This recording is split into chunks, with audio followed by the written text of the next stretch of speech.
Muy buenos días, Facundo te saluda en representación del equipo de NutriNews. Nos encontramos transitando el tercer y último día del Latin American Poultry and Nutrition Congress en la ciudad de Fort Lauderdale y tuve la suerte de haber asistido prácticamente a todas las ponencias de la sala de nutrición. Debo decir que una de mis favoritas, no solamente por el contenido, sino por por la manera en que se presentó, que fue una especie de ping-pong o de juego entre realidad y mitos o creencias que existen sobre las micotoxinas, fue la ponencia de la doctora Insaf Riahi, directora técnica de Bionte Animal Nutrition, quien en este momento me acompaña aquí en la sala. Hola, Facundo. Buenos días. Muy bien. ¿Bien? Muy bien, muy bien. Bueno, ya último día, ya sí. esperando relajar un poco, pero bueno, felicitaciones por la ponencia. Sí. Y vamos a tratar de acercar lo que trajiste aquí al evento para quienes no han podido asistir y de manera virtual al menos que puedan entender de qué es lo que estuve comentando que nos trajiste para compartir. Así que, si te parece, te propongo una especie de lo que hiciste en el escenario, una especie de ping-pong de afirmaciones o creencias que existen en el mundo de las micotoxinas que por ahí no son del todo ciertas, para que tú nos expliques y concluyamos entre todos si es parte de la realidad o parte de la mitología. ¿Sí? Vale. Muchísimas gracias. Gracias por la introducción también. Sí, ayer he tenido la oportunidad de hablar sobre muchos mitos que se hablan en la industria sobre las micotoxinas. Al viajar bastante en diferentes países del mundo, me encontré en la parte comercial, industrial, que hay muchas creencias sobre las micotoxinas que de verdad no son. Entonces, ayer traté en mi presentación de hablar de los mitos y las realidades detrás de las micotoxinas desde un enfoque y un punto de vista científico-técnico. Bueno, vamos con la primera entonces.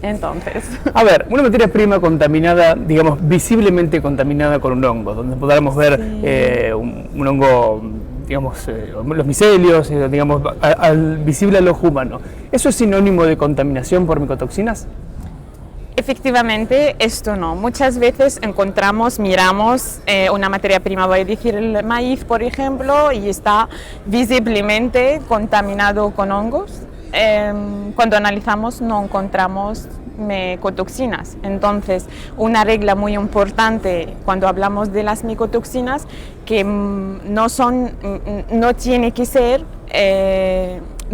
visiblemente, vemos el hongo y muchas veces un maíz limpio y analizamos y encontramos micotoxinas. Entonces aquí entra el pilar muy importante, que es el análisis de micotoxina. Tenemos que analizar para saber que tenemos un desafío por micotoxinas. De ninguna manera el análisis visual no sirve de nada. No. Pasemos a lo segundo. ¿Los límites legales o límites máximos establecidos por organismos son seguros?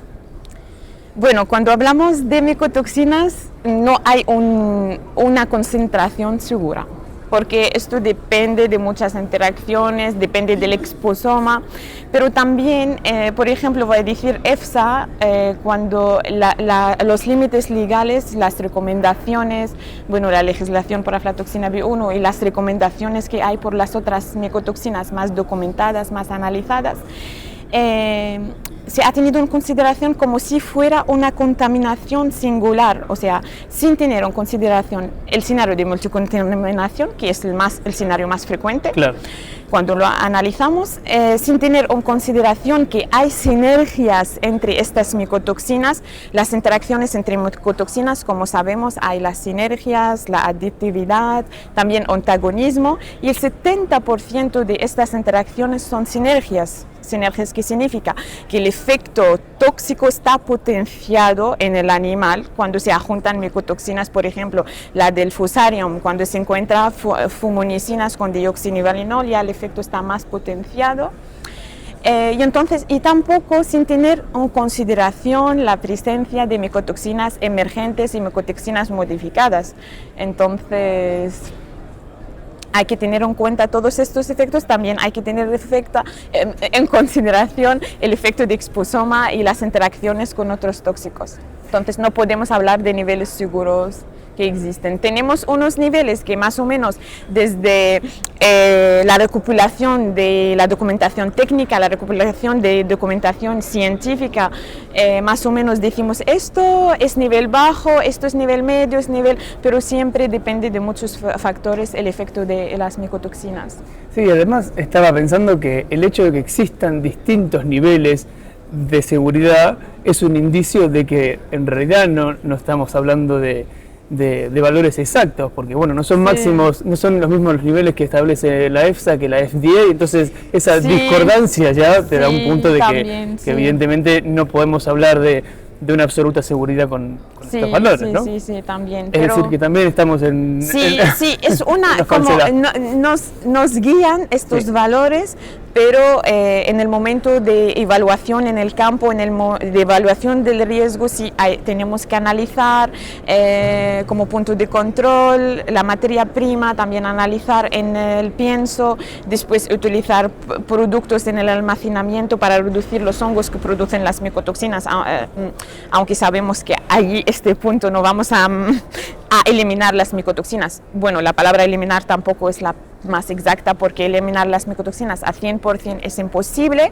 También usar un producto aditivo para antimicotoxinas para reducir las micotoxinas en el animal con varios modos de acción. No solo hablamos de absorción, que es la más común, pero también con reduciendo el estrés oxidativo, el daño de los órganos, y también analizar los biomarcadores en el animal, en hígado o en intestino o en excreción.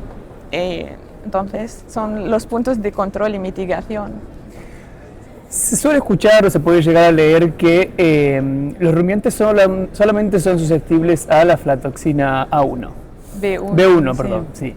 Sí, ¿Qué tanto de verdadero o falso hay aquí? Bueno, en el mundo de la industria, y vuelvo a decir, siempre hay una preocupación inmensa sobre la aflatoxina M1, que es el metabolito que se encuentra en leche, que es tóxico. Las aflatoxinas son cancerígenas, y además la aflatoxina B1 es la micotoxina legislada en muchos lugares del mundo. Entonces las otras son recomendaciones, y entonces claro, es una preocupación, y como hay una ley, entonces todo el mundo, hay rumiantes, la palabra rumiantes es como rumiantes y micotoxinas, aflatoxina B1, aflatoxina M1, sí, esto es cierto, pero también los rumiantes pueden ser, y está reportado a nivel científico, técnico en el campo, que está reportado que pueden ser susceptibles a las otras micotoxinas.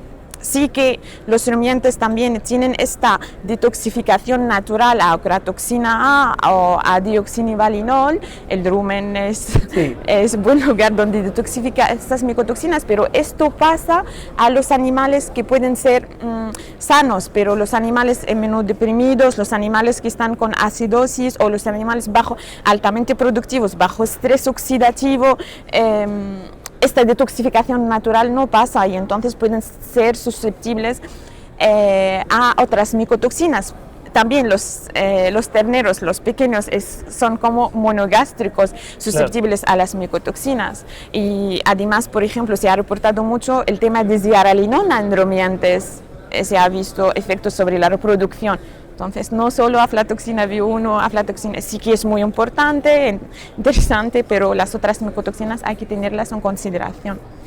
Hablando de secuestrantes, también existe la creencia de que pueden llegar a generar inconvenientes con los nutrientes, es decir, cumplir su función de secuestrante, pero con nutrientes, ya no con las toxinas. Sí. También cuando se habla de secuestrantes, la palabra secuestrar micotoxinas, pero todo el mundo dice también hay una posibilidad de secuestrar los nutrientes como los aminoácidos, las vitaminas, los minerales. Aquí hay un punto muy importante.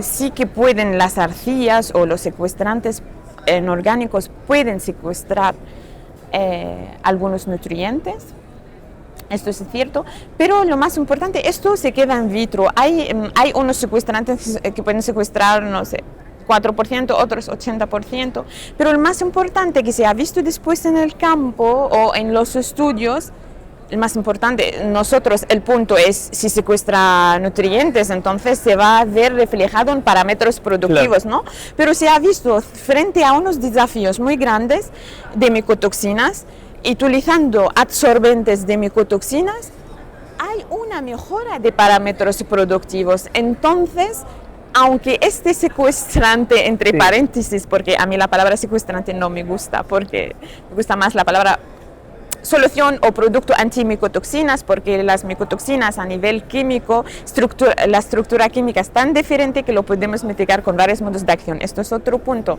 Y entonces, vuelvo al punto, entonces cuando se usa el absorbente y a un desafío, frente a un desafío grande de micotoxinas, y después se encuentra una restauración o contrarrestar el efecto sobre los parámetros productivos, que esto es el objetivo. Entonces no quedamos allí con el in vitro, porque el más importante que vemos estos resultados de parámetros productivos cuando hablamos de nutrientes. Bueno, esta la damos como parcialmente cierta, porque Sí, digamos parcialmente, fisiológicamente sí, pero luego en la práctica hay Sí, una es como recompensa prestación, más, claro. sí, entendiste. Bueno, evidentemente acá hay otra cuestión. Los métodos in vitro no son evidentemente tan extrapolables o tan confiables a la hora de llevarlo a conclusiones a campo. Gracias por esta pregunta. Los in vitro para los productos antimicotoxinas sirven como screening, porque el que no funciona, el producto que no, la formulación, voy a decir que no funciona in vitro, no va a funcionar en vivo. Pero las formulaciones que funcionan en vitro, hay una probabilidad que van a funcionar en vivo. Pero lo más importante es el en vivo. Los in vitro sirven solo para screening de ingredientes o screening de formulaciones. Entonces viene el punto más importante. En el caso de los productos antimicotoxinas, la herramienta más útil para ver si este producto es efectivo o no es a partir de los estudios toxicocinéticos y los biomarcadores de exposición. Cuando digo, y según lo que dice EFSA, el European Food Safety Authority, un producto efectivo contra la micotoxina, contra una micotoxina, reduce la concentración de dicha micotoxina en una matriz biológica dentro del animal, en sangre, en hígado, en riñón, o aumenta la excreción de esta micotoxina en excreción o en heces. Entonces es esto la única herramienta, la más útil para ver si el producto es efectivo o no y para comparar dos productos antimicotoxinas en el campo. Vamos con la última, y una que realmente me pareció muy interesante. Normalmente el nivel de micotoxinas en el animal se mide en sangre. Ahora bien, ¿eso es representativo del cuadro clínico? Sí, también muy interesante. A ver, yo vuelvo a decir, voy a empezar por este punto, que todos los puntos de control para ver la exposición a micotoxinas son muy importantes y Sí. para la estrategia de mitigación. Mayoritariamente se hace en sangre, ¿no? Sí, se analiza las micotoxinas en materia prima y piensos, sobre todo en piensos, para ver nuestro desafío. Después, para evaluar también la eficacia, se hacen los estudios toxicocinéticos y se ven en sangre. Ahora bien, tu pregunta es si esto es representativo o no. Es un punto de control, sí, que puede dar una información adicional, pero a nivel práctico, por ejemplo, yo trabajé en mi tesis doctoral sobre el dioxinivalinol y el DON lo encontrábamos en sangre a los 10 minutos.